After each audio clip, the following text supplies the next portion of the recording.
नमस्कार, मी प्रवचनकार नलिनी दामले। काल आपण एक व्हिडिओ पाहिला, स्वातंत्र्यासाठी झटणारे आपले क्रांतिकारक। ह्या क्रांतिकारकाचं नाव इतिहासामध्ये लिखित आहे। आजचा जो मी व्हिडिओ तुम्हाला सांगणार आहे त्यांचं कुठल्याही इतिहासाच्या पानावरती त्यांचं कुठेही नाव नाही, पण त्याने एवढा पराक्रम केलेला आहे तो आज आपण त्या गोष्टी रूपाने पाहूया। सह्यागिरीच्या पायथ्याला सुपीक रम्य खोरे कोकणा मधी एक। सह्यागिरीच्या पायथ्याला कोकणात अतिशय रम्य असे खेडे, गडगांच्या श्रीमंत अशी घरं, त्यामध्ये जवळजवळ 25 ते 30 माणसं, चौसुपी घरं, सगळी साहित्य आणि अशा ह्या बंगलो टाईप घरामध्ये राहणारे अशी गावच्या गावं त्या सह्यागिरीच्या पायथ्याला। या कुठे होती तर कशेळीखोटीचा घाट संपल्यानंतर खाली खेडला येताना बोरघर हे नाव आहे गावाचं। त्या गावामध्ये असे अनेक लोक एकजुटीने आणि आनंदाने राहत होते आणि खाली खुशालीने एकमेकाच्या उपयोगाला पडणं। सगळ्या प्रकारची झाडं, फळं, आंबे, फणस, नारळ, जे काय म्हणाल ते त्या गावामध्ये होतं। प्रत्येक गडगंज श्रीमंत, चौसुपी घरं आणि अशा याच्यामध्ये घरात माणसंसुद्धा किती असायची, 25-30 मुलं, बाळं, नातवंड, सगळाचा गडगंज श्रीमंत असा तो गाव आणि अतिशय प्रेमाने ते राहत असत। एकमेकाला मदत करायची, कोणावरही संकट आलं तरी धावत जाऊन त्याला उपयोगी पडायचं, असे एकजुटीने राहणारं ते गाव। आणि असंच माझ्या ओळखीचं असे घर, म्हणजे मी ही कथा एकदा मी ह्याच्यामध्ये सांगितलेली आहे स्पर्धेमध्ये, त्याच्यात मला पहिलं बक्षीस मिळालेलं आहे आणि ते पहिलं बक्षीस मिळालं पण त्याच्यानंतर पुन्हा त्याला प्रवेश नाही द्यायचा, त्यामुळे नंतर मला काही कुठे त्या गोष्टी सांगायला जमलं नाही, कारण ही गोष्ट एक पहिलं बक्षीस मिळालं म्हणून शेवटची गोष्ट। आता थोडक्यात सांगायचं म्हणजे त्या गावामध्ये इतकी सगळी एकजुटीने राहत होती आणि गडगांच्या श्रीमंत होते।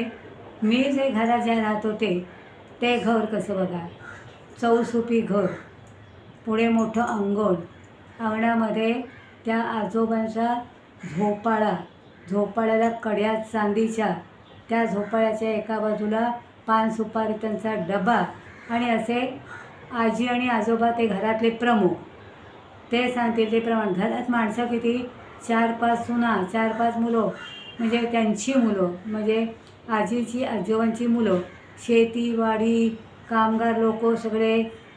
सकाळ 7 वाजले की दाराशी लगेच मोलकरणी यायच्या, दळणदळायला, कांडण करायला, सगळ्याला लोक होती आणि ते आनंदाने त्यांच्या घरात नांदत असत। सकाळी आले की संध्याकाळी जाणार, इतकं सगळं, म्हणजे प्रत्येकाच्या घरातच असं होतं की प्रत्येकाला कोणातरी मदत आणि त्यांना सहाय्य हे लोक करीत असत। आजी आजोबा हे घरातले प्रमुख, ते सांगतील त्याप्रमाणे सुनाने वागायचं।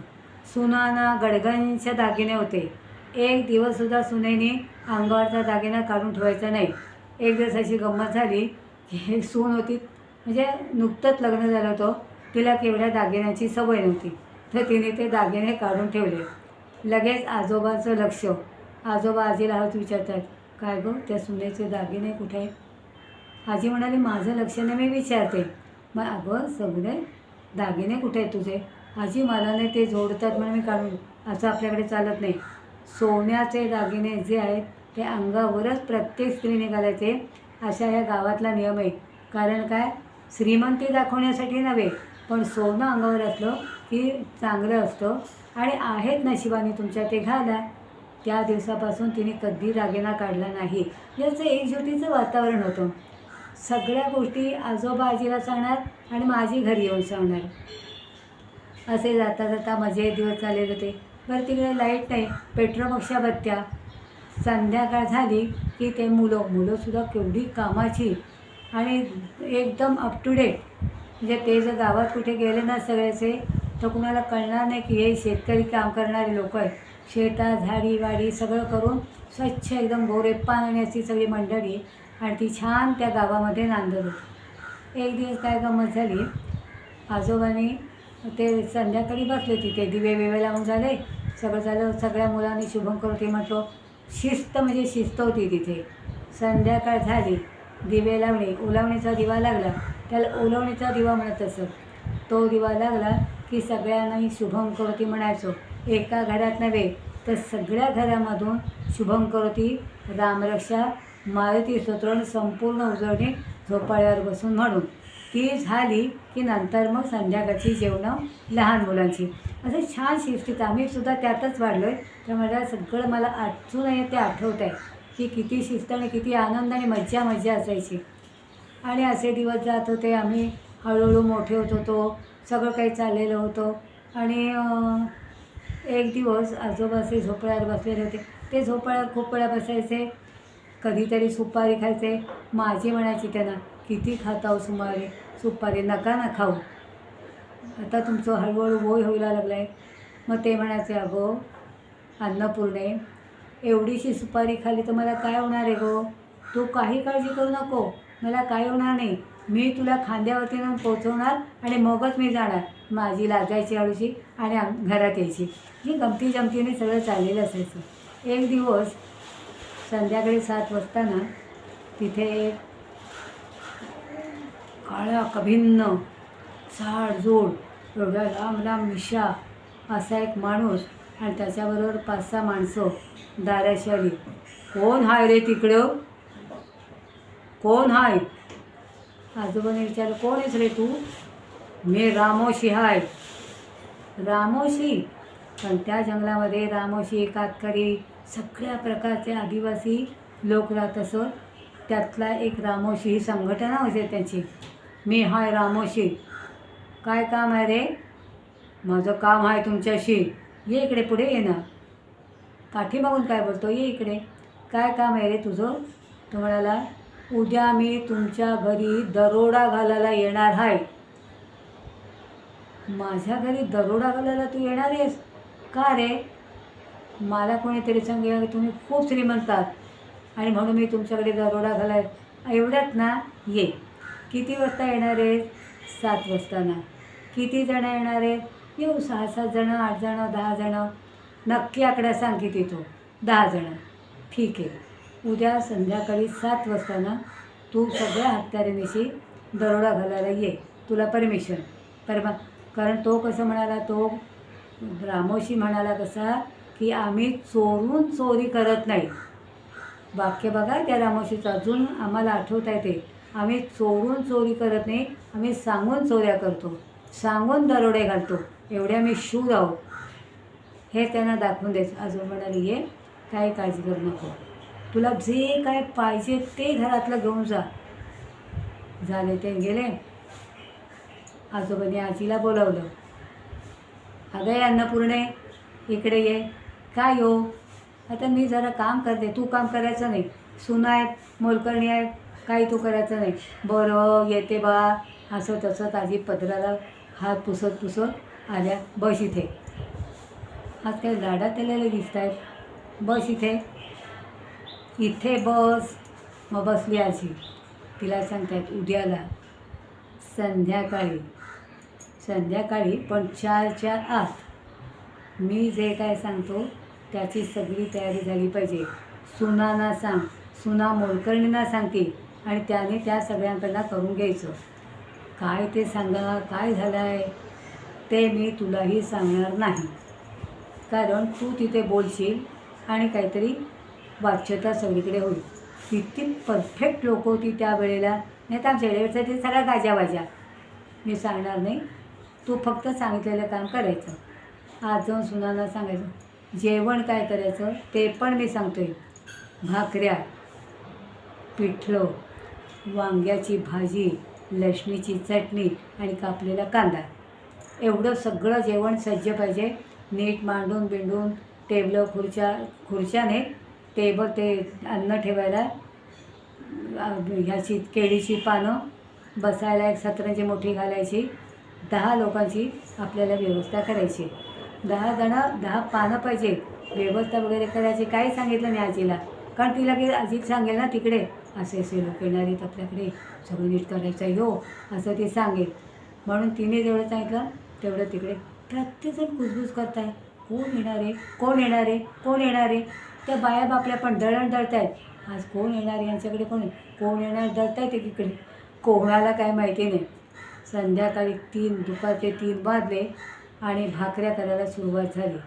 प्रत्येकाला 3-3, 4-4 भाकऱ्या, अशा जवळजवळ 30 भाकऱ्या. त्यांना एवढं कढईभर पिठलं, एवढी भरली वांग्याची भाजी, आमटी, चटण्या बिटण्या, कांदा कापून टेबलावरती सगळी केळीची पानं मांडून सज्ज. 7 वाजायला आले. 7 वाजायला आल्यानंतर तो जो सांगायला आला होता ना, आम्ही चोरून चोरी करत नाही, आम्ही सांगून दरोडा घालतो, तो म्होरं म्हणजे पुढे ते म्होरं म्हणायचं, म्होरं. आणि त्याच्या पाठमागणार त्याच्या पाठीमागून ते सगळे 9 जणं आले. किती जय्यत तयारी होती बघा. दाराशी पहिल्यांदा घंगाळं असायची बघा. घंगाळ्यामध्ये तांब्या, तिथे हात धुवायला रिंग्यो, साबण तेव्हा नव्हता, रिंग्याचा फेस काढून ठेवलेला. रिंग्या तुम्हाला सगळ्यांना माहिती असतील. त्या रिंग्याच्या साबणाने हात धुवून सगळ्यांना बोलावलं. सतरंजा घातलेल्या होत्या. सगळे त्या कामगारांनी सगळी तयारी करून ठेवलेली होती. सतरंजा, केळीची पानं टेबलावर ठेवलेली होती. या बसा. सतरंजीवर सगळ्यांना बसवलं. सतरंजीवर बसल्यानंतर इकडच्या तिकडच्या त्यांच्या भाषेत काय ते बोलत होते. आजोबा शांतपणे ऐकत होते. ते सगळे आल्यानंतर बसा म्हणाले. आता सतरंजीवर मी बसायला नाही आलो, आम्ही दरोडा दरोडा घालायचा आहे, तुम्हाला सगळं द्यायचं आहे, तुम्ही घ्या, दरोडा घालाच तुम्ही, पण फक्त आधी मी काय सांगतो ते ऐका. मुलांना सगळं डोळ्याने खुणा, हातसुद्धा कुणाचे हालत नव्हते. असं पानं मांडून झाली. पानावरती पहिल्यांदा काय घातलं असेल, भाकरी, लाल तिखट आणि कारळे तीळ. बघा, भाकरी, लाल तिखट आणि कारळे तीळ सगळ्या त्यांच्या पानावर. ह्या मुलांनाही बसायला सांगितलं, त्यांच्या मोठ्या मुलांना. ते सगळे बसले आणि आजोबाने करा सुरुवात. एकमेकाकडे बघत आहेत. भाकरीशी काही आहे, खाणार कशाला भाकरी, हे तिखट कसं नुसतं खाणार. मुलाने काय केलं, त्याला सवय, त्याने काय केलं, ते कारळे तीळ होते ना, ते असे घेतले आणि हाताने त्याचं तेल काढलं, तिखटावरती घातलं. ते बघतायत, ह्यांना कुठे काय करता येत आहे. एकमेकाकडे बघतायत, ते प्रयत्न करतात. तीळ काही नुसते तीळच खाली पडत होते, तेल काही पडत नव्हतं. तरी कोणी हसलं नाही, काही नाही. सगळ्यांना नंतर चेष्टा झाली ती वेगळी, पण त्यावेळेला कोणी त्यांना हसलं नाही, काही नाही. चालू द्या काय चालत. मुलाने तिळाचं तेल काढलं, तिखटावरती घातलं, त्याच्यात थोडं मीठ घातलं आणि ते तेल काढायची वाट बघतायत रामोशी. त्यांना काही जमेना. शेवटी ते म्हणाले, आम्हाला नाही जमत आहे, नाही जमत आहे, ठीक आहे चला. डोळ्याने पटापटा पटापटा ते कामगार होते ना, त्याने वाढत भरली वांगी झाली, पिठलं झालं, कांदा आला, लसूण चटणी आली, तेल आलं त्याच्यावरती. आणि आता म्हणाले करा सुरुवात. मग त्यांच्या लक्षात आलं की हे काही सामान्य काम नाही आहे. आणि पोटभर त्यांना जेवायला घातलं. पोटभर हात बीत धुतल्यानंतर म्हणाले बसा आता तुम्हाला काही दरोडा घालायचा आहे ना, तो घाला. आता तुमचं पोट भरलेलं आहे, अन्न खाल्लेलं आहे या घरातलं, आता तुम्हाला जे काय करायचं आहे ते करा. सगळं घर लुटून न्या. त्यातला जो कोण हाय रे तिकडं, आम्ही दरोडा घालायला करणारा रामोशी आजोबांच्या पाया पडला. तो म्हणाला, आम्ही नाही दरोडा घालायला आलो, तुमचं एवढं महान हृदय आणि हे सगळं बघून आम्हाला असं आयुष्यात कधी जेवण मिळालेलं नव्हतं. पण जंगलात काही पशुपक्षी काहीतरी मारायचे आणि खायचं नाही, झाडाची कंदमुळं फळं, याच्या पलीकडे काहीच खाणं नाही, तर आम्ही समाधानी झालो. आम्ही नाही दरोडा घालणार. का घाला दरोडा, माझं काही नाही म्हणणं नाही आहे, तुम्ही खुशाल दरोडा. नाही. आजोबांचा तो प्रमुख होता, तो पाया पडला आणि म्हणाला, आम्ही आता निघतो, कधी आम्ही तुमच्याकडे आता दरोडा घालायला येणार नाही. थांबा, आता तुम्हाला दुसरं काम सांगायचं आहे. तुमच्यातले जे प्रमुख आहेत ना त्याने नीट लक्ष द्या. तुम्हाला माहिती आहे आपल्यावरती कोण आत्ता राज्य करताय आणि आपल्याला किती त्रास देत आहेत हे तुम्हाला माहिती आहे का? नाही बा, आम्ही तर जंगलातले लोक, आम्हाला काय ठावं आहे. तेच सांगणार आहे मी तुम्हाला. आपल्या केवळ आपल्या फक्त गावालाच नव्हे तर सगळ्या परिसरात, सगळ्या देशामध्ये परकीयांचं राज्य आलं आहे. ते आपलं सगळं लुटून नेत आहेत. सोनं नाणं हे ते आपल्याला भिके कंगाल करतायत. तुम्हाला आवडेल ते? नाही बा. मग तुम्ही काय करणार? आम्ही त्यांना मारून टाकू. आहे ना पराक्रम तुमच्या अंगात? ठीक आहे. मग मी तुम्हाला काय करायचं ते सांगतो. तयारी आहे तुमची? आहे म्हणजे काय? आपला देश, त्यांना देशाबद्दल खूप छान छान वर्णन करून सांगितलं की आपला देश, आपली मायभूमी. ते पटलं त्यांना. पण मार्गदर्शन करायला त्यांना कोणी नव्हतं ना, त्यामुळे ते काही कसेही वागत होते. झालं. मग आजोबांनी सांगितलं की तुम्हाला मी सांगतो तिथे दोघंजणं जा आणि सांगतो त्या माणसाला भेटून या. आजोबांनी सगळी पुढची पण तयारी करून ठेवली होती. वासुदेव बळवंत फडके, आद्य क्रांतिकारक, वखारी लुटणारे. म्हणजे ते वखारी लुटायला लोकांना सांगत आणि इंग्रजांच्या सगळ्या वखारी लुटत आणि पैसा हे करीत असं. प्रत्येक जण क्रांतिकारक आपापल्यापरी काही ना काहीतरी इंग्रजांना त्रास देऊन आपल्याला सगळा देश स्वातंत्र्य करायचा आहे या दृष्टीने सतत प्रयत्न करत होते. कितीतरी कष्ट करीत होते.